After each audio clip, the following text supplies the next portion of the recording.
On a warm Saturday evening in early summer, Megan Ross decided to do something she had been too busy for in recent weeks: take the time to enjoy her backyard.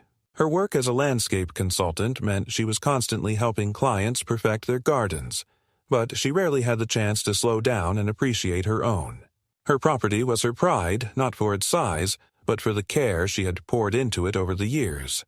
Raised flower beds blooming with vibrant lilies and irises, a small koi pond with a wooden footbridge arching over it, and a grapevine covered pergola where she liked to sit with a book or a cup of tea. The air was sweet with the scent of honeysuckle and freshly mown grass, and as the golden light of late afternoon faded toward dusk, she set up the grill under the pergola, preparing for a simple meal with her younger brother David and his 8-year-old daughter Emma, who were already waiting with eager smiles. They chatted as she laid steaks on the grill, the sizzle mingling with the sounds of crickets beginning their evening chorus, while Emma played near the pond, trying to spot the biggest fish. The dinner felt almost idyllic, the kind of peaceful evening that Megan had hoped to have more often when she moved into the neighborhood 5 years earlier. Halfway through the meal, she noticed a familiar figure approaching from the side gate. Karen, a neighbor from 2 houses down, carrying a foil-covered pie dish in her hands and wearing the same bright, overly cheerful smile she seemed to have on at all times. "Thought I'd drop this by, it's fresh out of the oven," Karen announced without waiting to be invited in, stepping across the lawn as though she were walking into her own yard. Megan had learned long ago that Karen was the type to appear unannounced, but she didn't want to start an awkward scene in front of her family, so she thanked her and made space at the table. They all exchanged polite small talk as the evening settled in, and the conversation turned toward neighborhood gossip, someone's fence replacement, a recent break-in down the street, and rumors about pest problems in a few gardens. Megan let most of it pass without comment, focusing instead on making sure the steaks were cooked to perfection. Just as she was about to sit down with her plate, she heard a low, mechanical hum coming from beyond the back fence, a sound out of place in the quiet, suburban night. At first she thought it might be a lawnmower or some kind of generator, but it was constant, deeper, and oddly muffled. She looked up, squinting toward the source, and then saw it, an expanding, swirling cloud of dense white fog curling over the fence line and spilling into her yard like rolling mist. The smell hit her before she could react properly, acrid and chemical, stinging her nose and eyes. Karen froze mid-sentence, coughing sharply while David instinctively pulled Emma toward him. Megan's mind went from confusion to alarm in an instant. She shouted for everyone to get inside, dropping her plate and rushing toward the door, urging her brother and niece to follow. The dog barked wildly from near the back steps, and she scooped him up as the cloud thickened around them, swallowing the scent of flowers and grilled food under the harsh, choking odor. Once inside, she slammed the sliding glass door shut, pulling the lock and immediately running from window to window to make sure every one of them was closed. The mechanical hum was still audible, joined now by a faint hissing noise, and she could see the fog spreading across the lawn through the glass, settling into the flower beds and drifting toward the pond. Her heart raced, not just from the sudden intrusion, but from the realization that whatever was being sprayed, it was being aimed without warning, and directly into the sanctuary she had worked so hard to build. Megan stood in the living room, watching the fog swirl and sink into her yard, the haze illuminated by the last streaks of sunlight and the yellow glow from her patio lights. The air inside the house was already faintly tainted with the chemical smell despite the closed windows, and she could feel a prickling sensation at the back of her throat. David was leaning over Emma, checking her face for signs of distress while Karen had taken a seat on the arm of the couch, fanning herself with one hand and muttering something about them really going at it tonight. Megan's first instinct was to grab her phone and call the non-emergency police line, but before she could, the sound outside shifted and grew louder. Through the glass, she could make out a large truck idling in the alleyway behind her property, with a tall metal tank mounted in the bed and a fogging machine pumping the white mist through a wide nozzle. A man in a dark jumpsuit and a respirator mask was operating it, moving slowly along the fence as if he were painting it with an invisible brush, sending wave after wave of chemical fog into her yard without even glancing at what lay beyond. The sight made her pulse spike. She yanked open the sliding door and stepped onto the porch, calling out to him over the hum of the machine, her voice raised to carry across the fence. "Hey, what do you think you're doing? Stop that!" The man didn't immediately react, either not hearing her through his mask or pretending not to. She shouted again, louder this time, but he only adjusted the angle of the nozzle, sending another thick stream into the corner of her property where her vegetable garden sat. The rage in her chest ignited into something sharper, fueled by the sight of her plants being engulfed in poison. She strode across the grass, her shoes wet from the condensation forming on the blades, and reached the fence. "I said stop! This is my property!" she yelled, craning her neck over the top. The man finally looked up at her, his eyes barely visible behind the clear shield of his mask. His voice, muffled but still cutting through, came out flat and unbothered. "Authorized treatment. Supervisor's orders. Not my call." Megan's mind reeled. Authorized by who? She had never agreed to any treatment, never even been notified. "I didn't consent to this," she shot back. "You can't just spray chemicals into my yard." He adjusted his grip on the nozzle and muttered something she couldn't quite catch before turning his attention back to the task, as if her words were nothing more than background noise. The sheer arrogance of it left her momentarily speechless.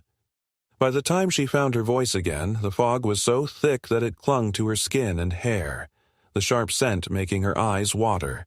She stumbled backward toward the house, coughing into the crook of her arm, and slammed the sliding door shut behind her. Karen, who was watching from the couch, let out a short laugh that made Megan's stomach twist. "You know, they've been talking about doing this for weeks," she said almost casually. "Big problem with beetles or something. They probably just decided to start with the edges of the block." "Don't take it so personally."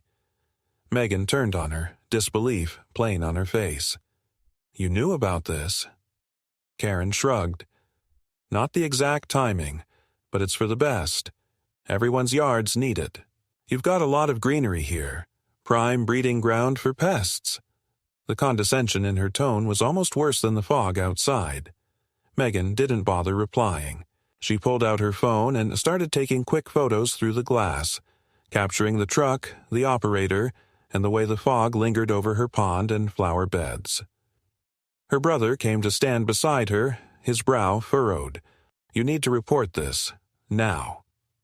She nodded, scrolling to the local environmental health department's number, and hit call. It took a few transfers before she reached someone who seemed to grasp the seriousness of the situation. She explained in as much detail as she could manage between coughs what was happening outside her home, that a chemical fogging was being carried out directly onto her private property without her consent, that she had no prior notification, and that she was concerned about the impact on her plants, pond, and the people and animals in the yard. The woman on the other end of the line asked her to describe the truck, the equipment, and any markings or logos she could see. Megan squinted through the haze and made out a stenciled emblem on the side of the tank, a name she didn't recognize. She relayed it, along with the license plate number David quickly jotted down. The woman's tone shifted slightly, taking on a note of concern, and she told Megan to file an immediate written complaint online and to seek medical attention if anyone in the household showed symptoms beyond mild irritation. She also advised keeping the pets indoors for at least 24 hours. Megan ended the call feeling no more reassured than before, but now she had at least taken the first step toward holding whoever was behind this accountable. As the truck finally pulled away, leaving the alley eerily quiet, the fog began to dissipate, though its smell clung stubbornly to the air. She looked out over her yard, her sanctuary, and felt a mix of anger, violation, and something deeper, a creeping worry that this was only the beginning of a much larger problem. She didn't yet know who had given the order, but one thing was certain. Whoever it was had just crossed a line she wasn't willing to ignore. The next morning, Megan woke to a faint but unmistakable chemical odor still lingering in the air, as if it had seeped into the soil and was now breathing back into her home through the smallest gaps. She brewed coffee and stepped out onto the deck, hoping the freshness of the early hour would wash away the stench. But instead she was met with the sight of her garden looking strangely subdued. The vibrant petals of her lilies had dulled, their edges curling inward as though scorched by invisible heat. The koi pond, usually clear enough to see every flicker of movement beneath the surface, now held a faint cloudy film that reflected the sky in a dull, sickly sheen. She crouched by the water, searching for signs of life, and spotted one of the smaller koi floating near the edge, motionless. Her stomach tightened into a knot. She didn't have long to dwell on it before her phone buzzed with an unfamiliar number. The voice on the other end introduced himself as someone from the local community maintenance board, speaking in a tone that was both blandly polite and quietly smug. He confirmed that the pest control procedure had been conducted the previous evening and claimed it was part of a seasonal program to ensure the neighborhood's long-term health. Megan cut in to say that her property was private and outside their jurisdiction, that she had never consented, but the man brushed past her objections with the practiced ease of someone reading from a script. "These are emergency measures," he said, "applied to adjoining properties for the safety of the whole community. Your cooperation is appreciated." Before she could demand documentation, he ended the call with a perfunctory goodbye, leaving her staring at her phone in disbelief. David stopped by later that morning to check on her and brought along a printed copy of the environmental complaint form, insisting she submit it in person. Together they drove to the municipal office where Megan explained everything to the clerk at the counter. The woman's eyes flickered with something, surprise, maybe concern, when Megan gave the name of the company printed on the fogging truck's tank. She quietly leaned in and said that company had no current contract on file for the area, and certainly no authority to treat properties without signed consent forms. She advised Megan to keep any and all physical evidence, including photographs, plant samples, and even the dead fish from her pond, and to get them tested if possible. That advice lodged in Megan's mind like an anchor. If she was going to fight this, she would need proof no one could dismiss as hearsay. By early afternoon, she began collecting samples, clipping damaged leaves, skimming a small jar of pond water, even taking soil from the area where the fog had been thickest. She stored everything in sealed bags, labeling them with the date and time, aware that without a careful chain of custody, the evidence might be useless later. As she worked, she caught sight of movement near the back gate. A man she didn't recognize, wearing an orange safety vest, was kneeling just inside her fence line, pushing a small colored stake into the ground. She hurried over, calling out sharply for him to explain himself. He straightened, giving her a thin, unreadable smile, and said he was marking treatment zones for follow-up. When she told him he was trespassing, he simply shrugged, removed the stake with deliberate slowness, and walked away toward the alley. Without another word, his boots leaving deep impressions in the damp soil. The intrusion unsettled her more than she wanted to admit. That night, unable to sleep, she sat at her kitchen table with her laptop, combing through property records, local ordinances, and news archives. The deeper she looked, the more she found unsettling patterns. Mentions of similar emergency treatments in nearby neighborhoods, vague references to pest infestations that had no independent confirmation, and repeated contracts awarded to the same fogging company under unusual circumstances. It was too much for coincidence, yet the trail always led back to the same opaque corporate filings and community board meeting minutes that said nothing concrete. 2 days later, a formal letter arrived in her mailbox printed on heavy paper with an embossed logo. It stated, in confident bureaucratic language, that her property was now designated as part of a perimeter buffer zone for ongoing environmental health measures. The letter included a copy of a consent form bearing her name and signature, except it wasn't hers. The handwriting was clumsy, the signature a crude imitation that barely resembled her own. Her pulse quickened, a wave of cold fury rising in her chest. Someone had forged her consent, turning her into an unwilling participant in whatever program they were running. She drove straight to the notary's office downtown, where an official verified that the signature was a forgery and prepared an affidavit to that effect. With that document in hand, she went to the police station to file a report, but the officer at the front desk was hesitant, saying it might be a civil matter rather than criminal. Megan insisted on giving her statement anyway, leaving copies of the letter and the affidavit, and walked out feeling both empowered and uneasy. That evening, while bringing in the mail, she found an unmarked envelope tucked into the side of her front gate. Inside was a single sheet of paper with blocky printed letters. Cooperate, or things will get worse. No return address, no signature, just the message and a faint chemical scent clinging to the paper. Standing there in the fading light, Megan realized this was no longer about a single unauthorized spraying. It was a deliberate campaign to intimidate her into compliance. And if they thought a threat would make her back down, they didn't know her nearly as well as they believed. Megan's patience had been tested before, but never in a way that felt so calculated and invasive. And as she stared at the typed threat in her hands, she felt a shift inside herself from reactive frustration to something sharper and colder, the kind of resolve that comes when a person realizes they are being deliberately cornered. She knew she could not dismantle the situation alone, but she also understood that sitting back and letting these people operate without challenge would invite more violations, more intimidation, and more of the same quiet corruption that was already poisoning her garden. The next morning, instead of working from home as she had planned, she drove to the municipal building where the community board held its open monthly meetings, a place she had never set foot in before. The meeting room was a modest space with folding chairs and a long table at the front, where a line of board members sat with stacks of papers and the overly confident posture of people accustomed to being the ones who decided how things would be done.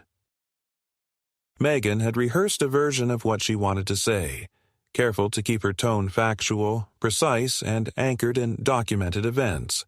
When the time came for public comments, she stood, introduced herself, and calmly laid out the sequence of events: the unannounced fogging, the physical evidence of damage to her property, the forged consent form, and the trespass by an unidentified worker. She mentioned the police report, the notarized affidavit confirming the forgery, and the ongoing environmental health complaint she had filed. For the first minute, the board members appeared mildly attentive, but by the time she mentioned the company name on the fogging truck, a subtle tension entered the room. One man shifted uncomfortably in his seat, while the chairwoman leaned forward, folding her hands in a way that was meant to look composed but seemed almost defensive. The chairwoman thanked her for her statement but responded in the kind of measured language that felt rehearsed, saying the treatments were standard procedure and conducted in accordance with safety guidelines, and that all necessary permissions had been obtained. When Megan directly asked how her name ended up on a consent form she never signed, the chairwoman's gaze flicked briefly toward another board member before replying, "If there's a discrepancy, it must have been an administrative oversight. We'll look into it." The room's atmosphere was polite, but the undertone was unmistakable. She was not welcome to push further in that setting. As Megan sat back down, a woman in the row behind her leaned forward and whispered, "You're not the first. They've done this to others." The woman didn't give her name but slipped a small folded note into Megan's hand before leaving during a break. Outside, Megan unfolded the note and found a single address written in neat block letters. There was no explanation, no signature, just the address of a property on the other side of the neighborhood. Intrigued and wary, she drove past it later that afternoon and saw a yard that looked eerily familiar to her own after the fogging. Wilting plants, a patchy lawn, and a small pond with a thin gray film over the surface. A "for sale" sign was planted near the driveway, its corners flapping in the breeze. Instead of approaching the property directly, Megan decided to check the county's public records online that evening. She discovered that the house had been sold 2 weeks earlier to a holding company. the same corporate entity that appeared in the fogging company's business registration documents. The pieces began to arrange themselves into a pattern: targeted treatments damaging property under the guise of pest control, sudden changes in property ownership, and all of it routed through a small cluster of companies with overlapping addresses and managers. Still, Megan knew she had to tread carefully. She shared her findings with the environmental health investigator assigned to her complaint, a man named Harris, who listened without interrupting. When she finished, he told her that while much of what she was describing was outside his agency's direct enforcement scope, the potential misuse of hazardous chemicals and falsification of consent forms were serious matters that could trigger multiple investigations.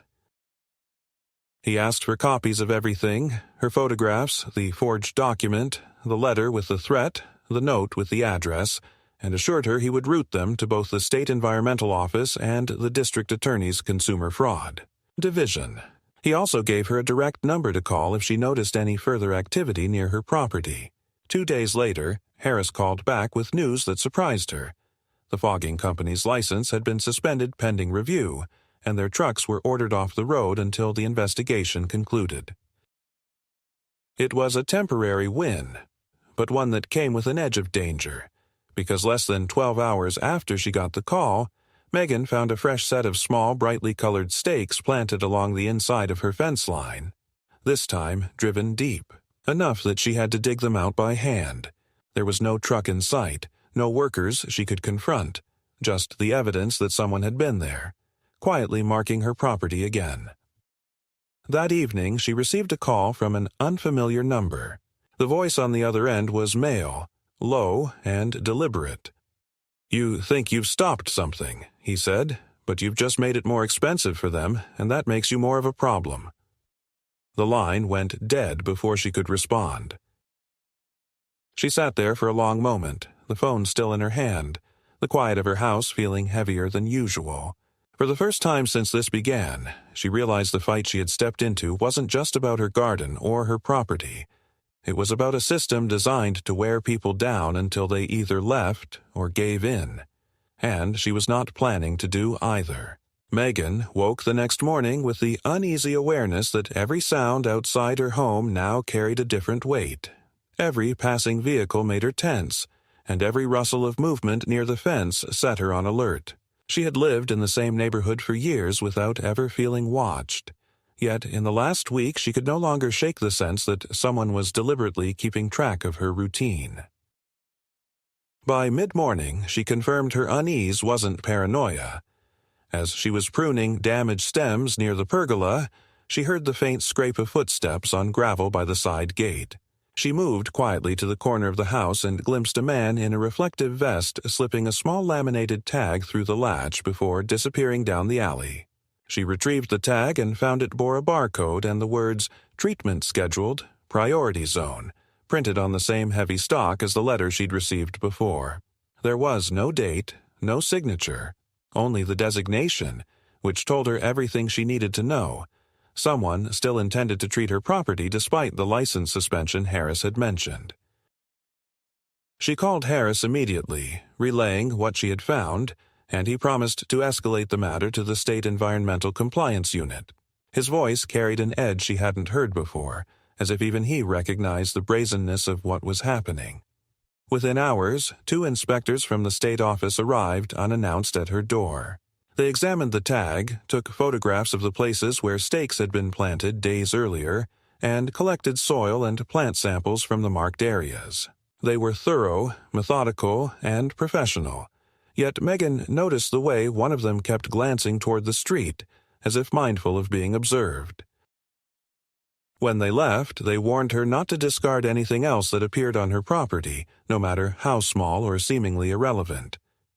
That same evening, she received a thick envelope in the mail from a law firm she didn't recognize. Inside was a formal notice of an administrative violation, alleging that her property was non-compliant with community health protocols due to overgrowth and potential pest harborages. The letter threatened fines of up to $500 per day unless she allowed immediate remedial action by an approved contractor. There were no photographs of the alleged violations, no inspection date, and no official seal from any municipal department, only the letterhead of the firm and the name of the same board chairwoman who had dismissed her at the meeting. It was not subtle, and Megan knew exactly what it was. A paper weapon meant to pressure her into opening her gate. She refused to take the bait. The next morning, she delivered copies of the letter to both Harris and the district attorney's consumer fraud unit, along with a written statement detailing the timeline of events since the fogging began. That afternoon, she noticed something even stranger. Her mailbox had been left open, with a single sheet of paper inside reading, "This can end," quietly, followed by a phone number. The number traced back to a prepaid cell phone, which the DA's investigator took into evidence, warning her not to call it herself. 2 days later, Megan came home from a brief errand to find her side gate ajar, though she was certain she had latched it before leaving. Her first thought was that an animal had pushed through, but when she walked the perimeter, she found fresh footprints in the soil near the pond, and a shallow indentation in the grass where something heavy had been set down. Nothing appeared stolen, but the intrusion was unmistakable. She reported it to the police, who documented the prints and advised her to consider additional locks. The escalation reached a new point the following weekend. While making coffee, Megan heard the distant, low hum of machinery, so familiar now it triggered an immediate reaction. She stepped outside and saw, 3 houses down, a fogging truck idling with its nozzle pointed toward a neighbor's yard. She could see the faint white plume drifting upward, not yet reaching her property, but the sight filled her with a mix of dread and fury. She walked down the street, phone in hand, recording the license plate and the company markings, only to have the operator step out and block her path. He was taller than she expected, broad-shouldered, his respirator mask hanging loosely around his neck. "This isn't your concern," he said flatly, and when she replied that the company's license was suspended, he smiled without humor and said, "Not for what we're doing now." She didn't push further. Instead, she turned and walked straight to her car, drove to the municipal building, and demanded to speak with someone from the city's legal department. By sheer persistence, she got a brief audience with an assistant city attorney, to whom she recounted the encounter. The attorney's reaction was telling. He took notes quickly, asked for every document she had, and then told her, almost offhandedly, that there were already multiple active matters involving that contractor and associated entities.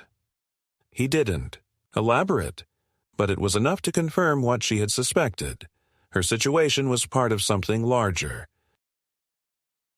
That night, Megan lay awake listening for any sign of intrusion, replaying the events of the day and the weeks before, knowing that every action she took from here on would either push the other side into retreat or provoke them into something worse.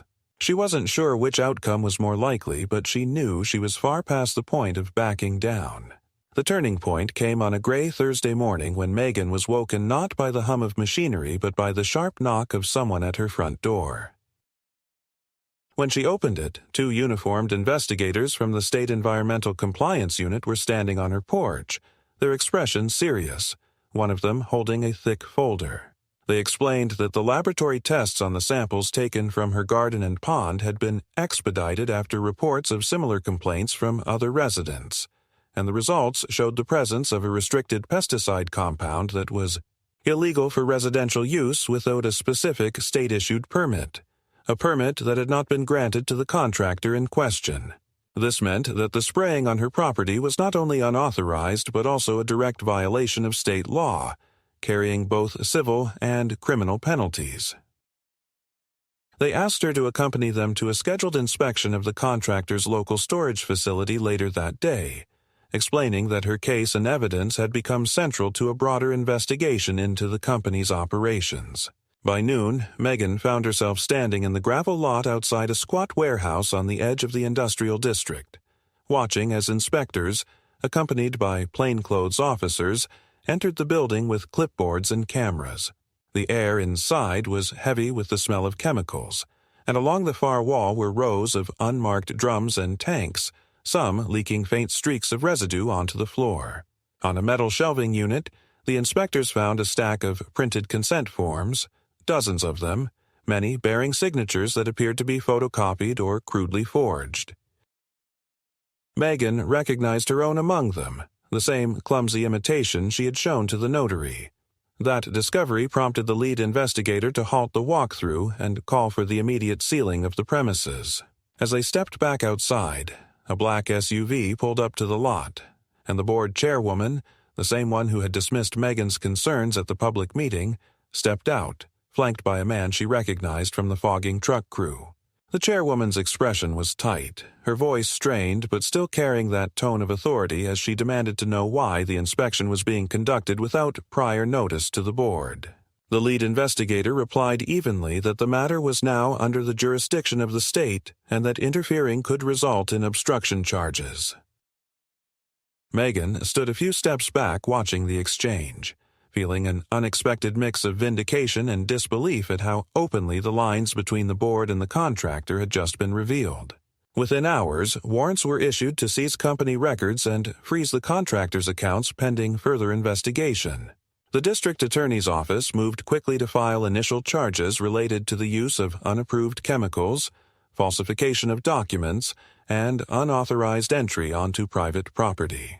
Harris called her personally that evening to confirm that her evidence, the photographs, the forged consent form, and the witness statement about the stakes being placed on her property had been pivotal in securing the warrants. He cautioned her, though, that the case would take months to move through the courts and that those involved might still try to pressure her in other ways. That warning proved prescient when, later that same night, Megan found an envelope slipped under her door with nothing inside but a torn photograph of her garden, the colors warped and darkened as if the image had been exposed to chemicals. She held it under the kitchen light for a long time, the edges damp and curling, until she finally set it aside, deciding she would turn it over to the investigators in the morning rather than let it pull her back into fear. The next day, standing in a conference room at the district attorney's office, Megan signed the formal statement that would be submitted as part of the prosecution's evidence. Looking out the window at the slow-moving traffic below, she felt the weight of the past weeks settle over her. The night of the first fogging, the smell of chemicals in the air, the forged papers, the threats, and realized that the line she had drawn in defense of her home had become part of a much bigger fight. The contractors, the board members enabling them, and whoever else was profiting from the scheme were now facing a legal battle they could no longer control, and for the first time since this began, she felt the balance of power shift ever so slightly in her favor. In the weeks that followed, the tension in the neighborhood changed in a way Megan could feel every time she stepped outside. The fogging trucks stopped appearing, the stakes and tags vanished from lawns, and conversations that used to hush when she walked past now carried a different tone. Less dismissive, more careful, as if people were beginning to realize how close they themselves had come to being drawn into the same trap. The district attorney's office announced the formal charges against the contractor and 2 board members, including the chairwoman, and although the trials were still months away, the public nature of the case stripped away much of the quiet power they had wielded. Megan's own role in bringing the evidence forward was not mentioned by name in the press releases, but those who had been paying attention knew, and some began leaving small gestures of thanks at her gate. Fresh eggs from a backyard coop, a basket of herbs, a handwritten note saying simply, "You were right." Her garden was slower to recover. The lilies did not bloom again that season, and the pond required weeks of careful filtration and water changes before the surviving koi could swim without distress. But every time she looked at the new shoots pushing through the soil, she was reminded that damage could be repaired, given patience and persistence. She had reinforced her fences and installed secure locks on the gates, not out of fear, but as a quiet statement that her boundaries were no longer negotiable. Even Karen, who had been conspicuously absent during the height of the investigation, reappeared one afternoon with a strained smile and a store-bought pie, muttering something about no hard feelings, to which Megan replied only with a polite nod, before closing the door. One evening, as she sat under the pergola with a cup of tea, the air clear and heavy with the scent of honeysuckle, Megan allowed herself the smallest sense of closure. She knew the fight had changed her, had made her more vigilant, more deliberate in defending what was hers, but it had also proven that pushing back against something wrong, even when it came from a place of quiet authority, could work if you refused to be intimidated. The yard was hers again. The air was her own to breathe, and for the first time in months, the silence carried no hidden threat.